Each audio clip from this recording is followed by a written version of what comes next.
Welcome Maurice, and welcome to my very first State of the Collection. Now, in hindsight, I should have done one of these videos at the start of the year, because since then, my collection has changed quite a bit. Now I've split them up. The first row are watches that have stayed in my collection, and the bottom row are watches that I've acquired this year. So let's jump straight into it. With the first watch, and the watch that started it all, is this Citizen right here. Now it's a solar powered quartz watch, and as you can see, it's been worn pretty well. You know, I've worn it a lot, and I've had this watch for about 10 years. Now prior to that, this watch belonged to my father. And how I got it? Well, you know, when I was in school, I didn't really know how to read analog clocks, so I didn't really bother with wearing a watch on my wrist. But as I was getting, you know, closer to the end of my schooling, my father thought, you need a watch to keep track of time in exams. And so this was given to me not as a gift, but as a tool to use. And it still runs fine. And here it is on the wrist. I have a 6.5 inch wrist, and I believe this is a 40mm watch. I will put the reference numbers up on the screen for you guys in case you want to check these out for yourself. So there it is, guys. Still looks great, and I plan to keep this pretty much until I die. Now, with my first watch being a Citizen, of course, that begins the rabbit hole into the world of Japanese watches. And here we go with a Seiko. This is the Seiko Sub 033, but if you take a look, it does look a little bit different. And that's because I've modded mine with different hands, and I've just added my own little logo there. That's just my initials fused together. Now, before this watch, I did own many other Seikos, but I've since let them go. And you know, knowing Seiko, they're affordable and reliable, and I wasn't really, you know, ready to take that leap. But what made me get this was, you know, as you collect Seiko, you get exposed to Grand Seiko, and of course I was definitely not ready to take that leap at the time. And so I thought,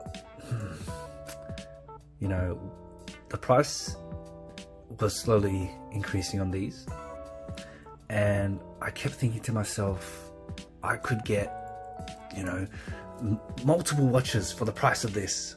You know, why should I get it? But as I, you know, kept lusting over Grand Seiko, I thought, you know what? I'll bite the bullet and kill two birds with one stone. I'll experience the Saab to scratch that Grand Seiko itch, while at the same time experience what a more expensive watch would feel like. And I'm so glad I did. And guys, the watch, it still holds up to this day. It still scratches that Grand Seiko itch, and it definitely has the look. Now, continuing the Japanese watch trend, I have another Citizen. Now, this watch was given to me as a birthday gift, and as you can see, has been worn quite a lot.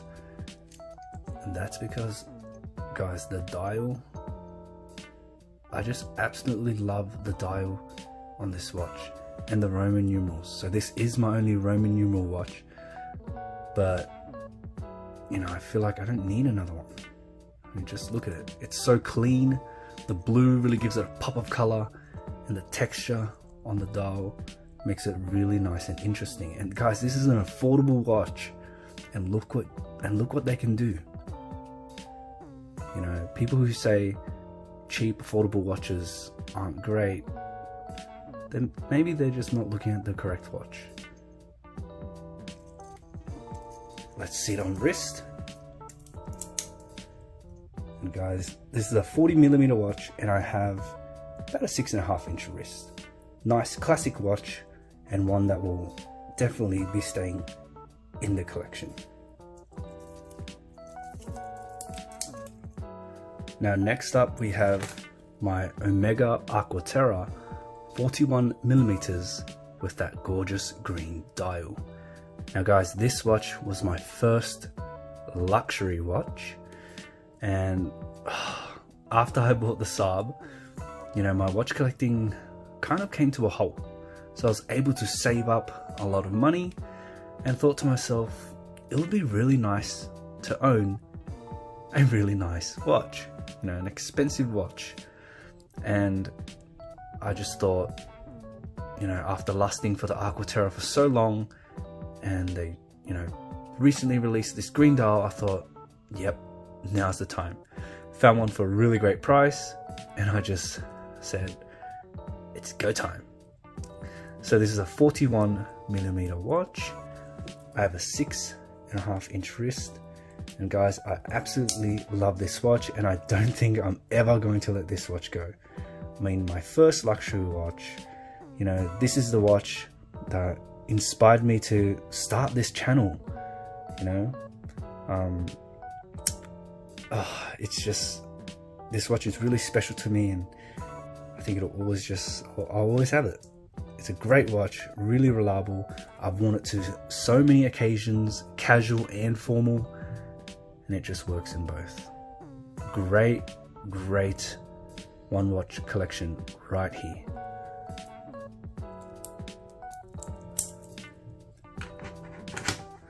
Next one, we have the Bremont Broadsword. Now this watch here, the reason why I got this watch, now if you notice with these watches here, they don't have any numerals. So this watch was my first numeral watch, and I only just realized that recently. But what drew me to this watch was I was looking at getting a Dirty Dozen watch, okay, and you know, I was looking around, trying to find, you know, one I really liked, and the Bremont Broadsword popped up, and you know, it looked a little bit different than all those other Dirty Dozen watches. You know, it had an interesting case shape, it was a nice big crown, and the numerals were just, I don't know, something about the numerals, it's really playful, and it just looks so clean. I thought, yeah, this would be a really great daily watch, you know, like a nice daily watch that I could just wear, don't really have to worry about it because it's pretty much all brushed except for a few polished parts. And guys, I really like this watch. I know Bremont, it's a bit controversial, but you know, the watch itself, I'm a big fan of the watch. So that's the Bremont Broadsword. Now next watch, you know, being a big Seiko fan, eventually, of course, I'd have to have a Grand Seiko in the collection. Now this is actually my second Grand Seiko that I've ever owned. My first one was a high beat movement, the SBGH 269. This here is the SBGA 375. And the reason why I got rid of my first one and opted for this one was I wanted something that really had the essence of Grand Seiko. So I wanted a 44 GS case with a spring drive movement. And as you can see there, guys, that second hand just sweeps so smoothly across that gorgeous deep midnight blue dial. And guys, you know, the Saab, it did scratch the Grand Seiko itch, but when you get a Grand Seiko and you see it in person, you know, all those videos and reviews you see online, how they keep praising Grand Seiko, it's true. I mean, you really have to see one in person. So if you haven't, maybe head out to your, you know, local Grand Seiko, just try them on, have a look at them in person, and you'll see what I mean. They are really, really magnificent when you get to see them in the flesh. So this one here is a 40 millimeters. Again, I have a 6.5 inch wrist, and it just, look at the way that shines. The Zaratsu polishing, it just catches the light so effortlessly. The craftsmanship, guys, you really have to get one in person to really appreciate Grand Seiko. And you know, that spring drive movement, it's so unique. The seconds hand is just sweeps so effortlessly. You know, those are one of the main draws that I had. You know, why I got rid of my high beat. I wanted that spring drive. I wanted that second hand sweep. Great watch. Moving on to another watch with a blue dial is the IWC. This is the Pilot's Chronograph 41. Now, IWC has been a brand that, you know, since purchasing my Omega, I was always interested in, but you know, a lot of their watches were far too big for my wrist. And so when they came out with this 41mm chronograph, you know, I thought, oh, that's strange for IWC. They made a, you know, a smaller watch. You know, I didn't have a chronograph yet, so this is my first automatic chronograph watch. And I was, you know, I found it for a really great price, and I just thought, you know what, I'm gonna get it. I'm gonna try it out. So this is a 41mm, guys, on my 6.5 inch wrist. And guys, IWC make such incredible watches, and this watch here, this was the gateway drug to Pilot's watches for me. You know, it just looks so good. The bracelet, guys, if you are a bracelet fan, trust me, get an IWC with a bracelet. The bracelet, it's so damn good. The bracelet on this watch is so far the best bracelet I've ever experienced. They are just so good. I mean, you have a quick, like their own quick change function, easy to change the links there with the buttons. The damn micro adjust is so well integrated. I mean, guys, yeah, the bracelet really makes this watch, you know. Yes, it's a nice looking watch head there, you know, chronograph, but guys, it's all about the bracelet on this one.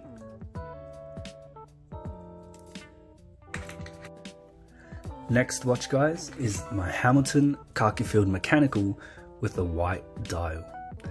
Now, while I was collecting my Seikos and affordable watches, the Hamilton Khaki Field would always pop up. You know, a lot of people would make comparisons, or there'd be like a top 10 affordable watches list, and the Khaki Field would always find its way there. But every time I saw it, I just thought to myself, man, I don't know, it's really basic and doesn't really look anything special. I'll put it off for now and go for something else, you know. And it wasn't until I got the Bremont that I really started looking at military inspired watches, and of course the Khaki Field would pop up once again. And you know, I'd watch these videos, I'd read more reviews, and you know, as I was looking at, you know, the photos of them, I'd just think again, you know, what's so special? So I decided, you know what, I'd get one and I'm gonna see what's so special.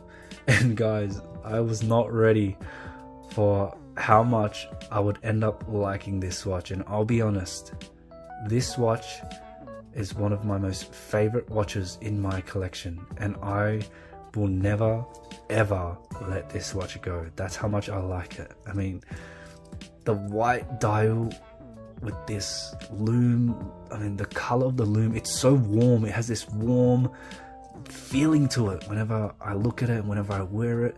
And the numerals there, they're so crisp. The way they're printed, it's so nicely printed and crispy. it's so simple but so spectacular. It's really hard to explain why this watch is good. Yes, you can talk about the specs all day, you can look at all these reviews. It's not until you really get one that you really feel how special it is. And guys, it's really hard to explain why I like this watch. I mean, it just has this warmth and certain characteristic to it that really draws you in, you know. And I think the bracelet helped, you know. Me being a bracelet guy, a lot of khaki fields, you'll see them on a strap, and you know, don't get me wrong, they look fantastic on a strap, but the bracelet, you know, matched the finishing with the case. It just works well, and I really like it. I really enjoy this watch. It's so hard to explain why, but this one's staying for sure. Now, continuing the trend of military inspired watches comes the Stowa. Now, this watch here, as I said before, the IWC got me into pilot watches, and this is just an awesome classic look. Those blued hands are so awesome. When they hit the light, gives it a nice little pop of color, nice character to the watch, you know, breaks up that classic black dial. It's just a really clean classic watch, and I really like the crown on this. Really enjoy it. Manual wind, you know, I wanted the manual wind option. Oh, and guys, this one came on a strap, but as you know me, I am a bracelet guy, so I've tried many bracelets on this to find one that fits, and I came across this one. Okay, so one day I just decided, let me try this bracelet on it. It's a Jubilee bracelet from Pagani Design. You can find them on like AliExpress, pretty cheap to get, you know, and it fits pretty well. And I feel like the bracelet really elevates the look of the watch, and it just, you know, I love it. Being a manual wind, it's nice and thin, really comfortable. Great pilot watch. Classic. You really can't go wrong with Stowa. I mean, there's the heritage there, nice classic design, timeless, and just like the khaki field, pairs absolutely well with straps.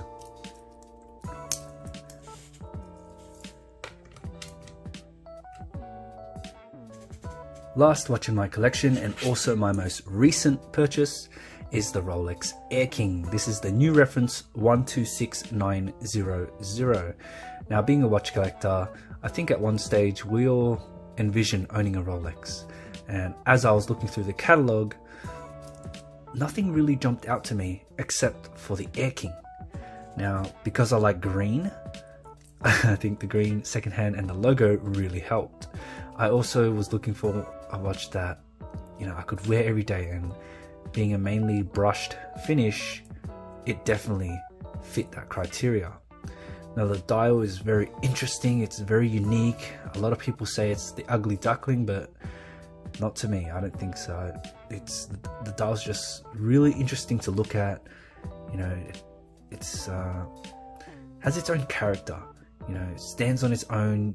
There are no other configurations of this, and so, you know, this is it. This is the Air-King, and it wears really well. The oyster bracelet is what everyone says, really comfortable, one of the best bracelets, yes, but you know, I definitely prefer the IWC bracelet, but that's not to say this isn't good. You know, this is, if I was to choose, this is, yeah, the oyster bracelet is up there, probably second to the IWC so far that I've experienced. And this is a 40mm watch on my 6.5-inch wrist, and as you can see there, guys, the colors on the Air-King, they pop out. They pop against that black dial. It's so interesting to look at. You know, it's pretty low-key as well. If you're walking around, not many people would recognize this as a Rolex, so you know, that's a plus as well if you want to be discreet. It's a great watch, and you know, definitely the new reference really saw some upgrades to the watch that I really think elevated the look. And yeah, this is my first Rolex, and I don't see myself letting this go. I think this one will stay, and yeah, I might need to get another watch box. Alright guys, so that's my collection so far. Now as you can see, I don't have any dive watches, and you know, I have owned many dive watches, many Seiko dive watches, but I've let them go. But I do want to add some, you know, dive and sports watches to my collection, and I will be looking at some Seikos. And maybe if you have any recommendations, put them in the comments, because I'd like to see what you guys think I should add. You know, what do you think I should add? I'm open to many brands. You know, I don't really have a particular interest. If the watch interests me, then I'll go for it.